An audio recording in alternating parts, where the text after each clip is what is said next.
ಮುಖ್ಯಮಂತ್ರಿ ಮತ್ತು ಉಪಮುಖ್ಯಮಂತ್ರಿ ನಡುವಿನ ಫೈಟ್ ಮತ್ತು ಸ್ವಾಮೀಜಿಗಳ ಫೈಟ್ ಎಲ್ಲಿ ತನಕ ಬಂದು ನಿಂತಿದೆ, ಒಂದು ಸ್ಪೆಷಲ್ ರಿಪೋರ್ಟ್ ಮಿಸ್ ಮಾಡಬೇಡಿ. ಡಿ.ಕೆ. ಶಿವಕುಮಾರ್ ಅವರಿಗೆ ಅಧಿಕಾರ ಬಿಟ್ಟುಕೊಟ್ಟು ಲಿಂಗಾಯತ ಸಚಿವರಿಗೆ ಹೆಚ್ಚಿನ ಆದ್ಯತೆಯನ್ನು ನೀಡಬೇಕು. ದಲಿತ ಸಿಎಂ ಆಗಬೇಕು ಅಂತ ಅನ್ಸುತ್ತಾ, ಏನನ್ಸುತ್ತೆ? ಒಂದು ಸಮುದಾಯ ಆಗಬೇಕಾಗಿರೋ ವಿಷಯ ಚರ್ಚೆಯಲ್ಲಿ ಇದೆ. 16 ವರ್ಷ ಕಾಂಗ್ರೆಸ್ನಲ್ಲಿ ಹೆಚ್ಚಿದ ಕುರ್ಚಿ ಕಾದಾಟ, ಸ್ವಾಮೀಜಿಗಳ ವಿರುದ್ಧ ಟಗರು ಗರಂ. ಸ್ವಾಮೀಜಿಯವರಿಗೂ ರಾಜಕೀಯ ಪಕ್ಷಕ್ಕೂ ಏನಾದ ಸಂಬಂಧ ಇದೆ? ಡಿ.ಕೆ. ಶಿವಕುಮಾರ್ ಅವರನ್ನ ಮುಖ್ಯಮಂತ್ರಿಯಾಗಿ ಮಾಡಿ. ಎಸ್, ರಾಜ್ಯ ರಾಜಕೀಯದಲ್ಲಿ ಸಿಎಂ ಬದಲಾವಣೆ ಕೂಗು ಹೆಚ್ಚಾಗ್ತಾ ಇದೆ. ನಿನ್ನೆ ತಾನೇ ಕಾಂಗ್ರೆಸ್ನ ಟ್ರಬಲ್ ಶೂಟರ್ ಡಿಕೆಶಿ ಪರ ವಿಶ್ವ ಒಕ್ಕಲಿಗ ಮಹಾಸಂಸ್ಥಾನದ ಚಂದ್ರಶೇಖರ ಶ್ರೀಗಳು ಬ್ಯಾಟಿಂಗ್ ಮಾಡಿದ್ರು. ಇದು ರಾಜ್ಯ ರಾಜಕೀಯದಲ್ಲಿ ಭಾರಿ ಸಂಚಲನ ಮೂಡಿಸಿತ್ತು. ಡಿ.ಕೆ. ಶಿವಕುಮಾರ್ ಅವರನ್ನ ಮುಖ್ಯಮಂತ್ರಿಯಾಗಿ ಮಾಡಿ. ಡಿ.ಕೆ. ಶಿವಕುಮಾರ್ ಅವರನ್ನ ಮುಖ್ಯಮಂತ್ರಿಯಾಗಿ ಮಾಡಿ. ಆದ್ರೆ ಇದೀಗ ಲಿಂಗಾಯತ ಶ್ರೀಗಳು ವೀರಶೈವ ಲಿಂಗಾಯತರನ್ನ ಮುಖ್ಯಮಂತ್ರಿ ಮಾಡಬೇಕು ಅಂತ ಆಗ್ರಹಿಸಿದ್ದಾರೆ. ಪಂಚಪೀಠದ ಶ್ರೀಶೈಲ ಜಗದ್ಗುರುಗಳಾದ ಡಾಕ್ಟರ್ ಚನ್ನಸಿದ್ದರಾಮ ಪಂಡಿತಾರಾಧ್ಯ ಸ್ವಾಮೀಜಿ ಲಿಂಗಾಯತ ಮಂತ್ರಿಗಳಿಗೆ ಹೆಚ್ಚಿನ ಸ್ಥಾನ ನೀಡಬೇಕು ಅಂತ ಆಗ್ರಹಿಸಿದ್ರು. ಮುಖ್ಯಮಂತ್ರಿ ಸ್ಥಾನದ ಬದಲಾವಣೆ ಆಗಿರಬಹುದು ಅಥವಾ ಉಪಮುಖ್ಯಮಂತ್ರಿ ಸ್ಥಾನಗಳನ್ನು ಇನ್ನೂ ಹೆಚ್ಚುವರಿಯಾಗಿ ಕೆಲವರಿಗೆ ನೀಡುವಂಥ ಸಂದರ್ಭ ಆಗಿರ್ಬೋದು. ಈ ಸಂದರ್ಭಗಳಲ್ಲಿ ವೀರಶೈವ ಲಿಂಗಾಯತ ಅನುಭವಿ ಸಚಿವರಾಗಿರುವಂತಹ ಈಶ್ವರ್ ಖಂಡ್ರೆ, ಎಂ.ಬಿ. ಪಾಟೀಲರು ಮತ್ತು ಎಸ್ ಮಲ್ಲಿಕಾರ್ಜುನರು ಇಂಥವರನ್ನು ಪರಿಗಣಿಸಬೇಕು. ಇನ್ನು ಶ್ರೀಗಳ ಹೇಳಿಕೆಗೆ ಸಿಎಂ ಸಿದ್ದರಾಮಯ್ಯ ಹಾಗೂ ಸಚಿವ ಸತೀಶ್ ಜಾರಕಿಹೊಳಿ ತಿರುಗೇಟನ್ನ ಕೊಟ್ಟರು. ಸ್ವಾಮೀಜಿಯವರಿಗೂ ರಾಜಕೀಯ ಪಕ್ಷಕ್ಕೂ ಏನಾದ ಸಂಬಂಧ ಇರ್ತದೆ? ಯಾರು ಚೀಫ್ ಮಿನಿಸ್ಟರ್ ಆಗಬೇಕು, ಯಾರು ಮತ್ತೆ ಚೀಫ್ ಮಿನಿಸ್ಟರ್ ಆಗಬೇಕು ಅಂತ ತೀರ್ಮಾನ ಮಾಡೋರು ಯಾರು? ಮತ್ತು ಶಾಸಕರು, ಪ್ರಜಾಪ್ರಭುತ್ವದಲ್ಲಿ ಶಾಸಕರು ತೀರ್ಮಾನ ಮತ್ತು ಹೈಕಮಾಂಡ್ ತೀರ್ಮಾನ ಮಾಡಬೇಕು. ಪಕ್ಷಕ್ಕೆ ಸಂಬಂಧಪಟ್ಟದ್ದು ವಿಚಾರ ಯಾರೋ ಹೇಳ್ತಾರಂತ ಅಥವಾ ಎಲ್ಲೇ ಚರ್ಚೆ ಆದ್ರೆ ಅದನ್ನು ಬದಲಾವಣೆ ಮಾಡಲಿಕ್ಕಾಗೋಲ್ಲ. ಅದು ಪಕ್ಷದ ತೀರ್ಮಾನ, ಹೈಕಮಾಂಡ್ ತೀರ್ಮಾನ ಅಷ್ಟೇ. ರಾಜ್ಯ ರಾಜಕಾರಣದಲ್ಲಿ ಸಿಎಂ ಬದಲಾವಣೆ ಜಟಾಪಟಿ ನಡುವೆ ಸಚಿವ ಪರಮೇಶ್ವರ್ ಜೊತೆ ಸಿದ್ದರಾಮಯ್ಯ ಗುಸುಗುಸು ನಡೆಸಿದ್ದಾರೆ. ಇದನ್ನೆಲ್ಲ ಯಾರೋ ಹೇಳ್ಕೊಟ್ಟು ಮಾಡಿಸ್ತಾ ಇದ್ದಾರೆ ಅಂತ ಮಾತನಾಡ್ಕೊಂಡಿದ್ದಾರೆ.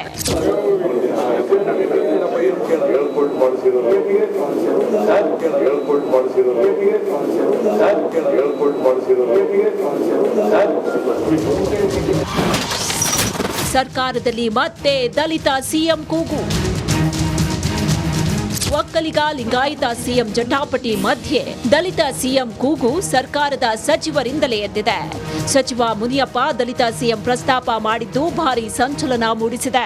ದಲಿತ ಸಿಎಂ ಆಗಬೇಕು ಅಂತ ಅನ್ಸುತ್ತಾ, ಏನನ್ಸುತ್ತೆ? ಒಂದು ಸಮುದಾಯ ಆಗಬೇಕಾಗಿರೋ ವಿಷಯ ಚರ್ಚೆಯಲ್ಲಿ ಇದೆ 16 ವರ್ಷದಿಂದ. ಆದರೆ ಅದಕ್ಕೆ ಜನ ಶಾಸಕರು ಮನಸ್ಸು ಮಾಡಬೇಕು ಮತ್ತು ಹೈಕಮಾಂಡ್ ಮನಸ್ಸು ಮಾಡಬೇಕು. ಇತ್ತ ದೆಹಲಿಯಲ್ಲಿ ಈ ಬಗ್ಗೆ ಕೇಂದ್ರ ಸಚಿವ ಕುಮಾರಸ್ವಾಮಿ ಪ್ರತಿಕ್ರಿಯಿಸಿದ್ದು ಹೀಗೆ. ಈಗ ಸ್ವಾಮೀಜಿಯವರು ಹೇಳಿದ್ದಾರೆ ಅಂತೇಳಿ ಮಾಡ್ಲಿಕ್ಕೆ ಮಾಡ್ತಾರ? ನನಗದು ಸಂಬಂಧ ಇಲ್ಲ. ನನಗೆ ಅದು ಯಾವುದೂ ಸಂಬಂಧ ಇಲ್ಲ. ಪ್ರಜಾಪ್ರಭುತ್ವದ ವ್ಯವಸ್ಥೆನಲ್ಲಿ ಆಯಾ ಪಕ್ಷಗಳು ಅವರು ತೀರ್ಮಾನ ಮಾಡ್ತಾರೆ. ರಾಜ್ಯದಲ್ಲಿ ಕಳೆದೊಂದು ವಾರದಿಂದ ಸಿಎಂ ಡಿಸಿಎಂ ದಂಗಲ್ ಜೋರಾಗಿದ್ದು ಕಾಂಗ್ರೆಸ್ ವಿಪಕ್ಷಗಳಿಗೆ ಆಹಾರ ಆಗ್ತಾ ಇದೆ. Bureau report, republic Kannada. ಇನ್ನು ಕೇವಲ 1.5 ವರ್ಷ ಸಿದ್ದರಾಮಯ್ಯನವರು ಮುಖ್ಯಮಂತ್ರಿಯಾಗಿ ರಾಜ್ಯವನ್ನು ಆಳಿದರೆ ಅವರು ಕರ್ನಾಟಕವನ್ನು ಆಳಿದ ಇಲ್ಲಿ ತನಕದ ಸಿಎಂಗಳ ಪೈಕಿ ಅತಿ ಹೆಚ್ಚು ದಿನ ಆಳಿದ ಹೆಗ್ಗಳಿಕೆಗೆ ಪಾತ್ರರಾಗ್ತಾರೆ.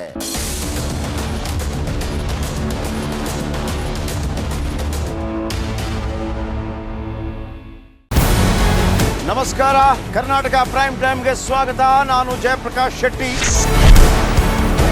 ಇಡೀ ಕರುನಾಡು ಇವತ್ತು ರೆಬೆಲ್ ಆಗಿ ನಿಂತಿದೆ.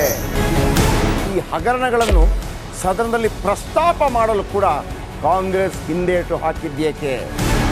ನಿಮ್ಗೆ ಸಂಬಳ ಅದಕ್ಕೆ, ನಿಮಗೆ ವಾಹನ ಅದಕ್ಕೆ, ನಿಮಗೆ ವೆಪನ್ ಅದಕ್ಕೆ, ನೀವು ಅದನ್ನು ಸೆರೆ ಹಿಡಿಬೇಕಾಗಿತ್ತು. ನೀವು ವಿದ್ಯುತ್ ಬರ ಇದೆ ಅಂತ ಹೇಳ್ತಾ ಇದ್ದೀರಿ. ಎಲ್ಲಿ ಬರ ಇದೆ ನೀವು ಹೇಳಬೇಕು. ಪಾಕಿಸ್ತಾನ್ ಆಕ್ಯುಪೈಡ್ ಕಾಶ್ಮೀರ್ ಅದು ಎಂದೆಂದಿಗೂ ನಮ್ಮದು. 40 ಮೆಷಿನ್ಗಳು ತಂದಿತ್ತು ನೋಟ್ ಎಣಿಸುವುದಕ್ಕೆ, ಅದೇ ಹಾಳಾಗಿತ್ತು. ಮಥುರಾದ ಗಲಾಟೆ ಇದೆಯಲ್ಲ, ಅದು ಸ್ಥಳೀಯವಾಗಿ ಕೂತು ಪರಿಹರಿಸಬಹುದಾದಂಥ ಕಾನೂನಿದೆ. ಗ್ಯಾರಂಟಿ ಯೋಜನೆಯಿಂದ ನಷ್ಟ ಆಗಿದೆ, ಲಾಭ ಆಗಿದೆ, ದಯವಿಟ್ಟು ಹೇಳಿ. Dawood Ibrahim most wanted criminal ಯಾವಾಗಾದ ಅಂದರೆ ಇಲ್ಲಿ ತನಕ ಭಾರತ ದೇಶದಲ್ಲಿ ಓರ್ವ ದಲಿತ ಪ್ರಧಾನಿಯಾದಂಥ ಇತಿಹಾಸವೇ ಇಲ್ಲ. ರಿಪಬ್ಲಿಕ್ ವರ್ಲ್ಡ್ ಆಪ್ ಇದು ಕೇವಲ ಅಪ್ಲಿಕೇಶನ್ ಅಲ್ಲ, ಸಮಗ್ರ ಸುದ್ದಿಗಳ ಸಂಪರ್ಕ ಮಾರ್ಗಕ್ಕೆ ಕ್ರಾಂತಿಕಾರಿ ಬದಲಾವಣೆ. ರಿಪಬ್ಲಿಕ್ ವರ್ಲ್ಡ್ ಆಪ್ ಕೇವಲ ಸುದ್ದಿ ಅಪ್ಲಿಕೇಶನ್ ಅನ್ನ ಪರಿಚಯ ಮಾಡ್ತಾ ಇಲ್ಲ, ಬದಲಾಗಿ ಡಿಜಿಟಲ್ ಸುದ್ದಿ ಬಳಕೆಯ ಹೊಸ ಯುಗಕ್ಕೆ ನಾಂದಿ ಹಾಡ್ತಾ ಇದೆ. ಇದೊಂದು ಬ್ರೇಕಿಂಗ್ ನ್ಯೂಸ್, ಪ್ರಭಾವಶಾಲಿ ಕಾರ್ಯಕ್ರಮಗಳಿಗೆ ಗಟ್ಟಿಯಾದ ವೇದಿಕೆ.